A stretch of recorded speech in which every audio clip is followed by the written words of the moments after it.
এই রাষ্ট্রের উপর হামলা তারেক রহমানের নির্দেশে হয়েছে। বাংলাদেশ টেলিভিশন স্থাপিত হয়েছে 1964 সালে। 64 সালের পর গত 60 বছরে কখনো এই টেলিভিশনে এরকম সন্ত্রাসী ঘটনা ঘটে নাই।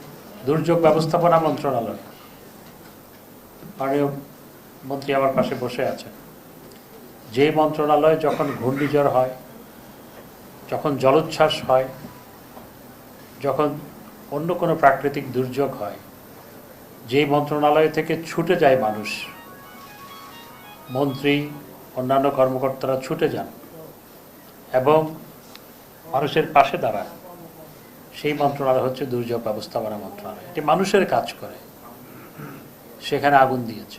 এটি রাষ্ট্রের উপর হামলা।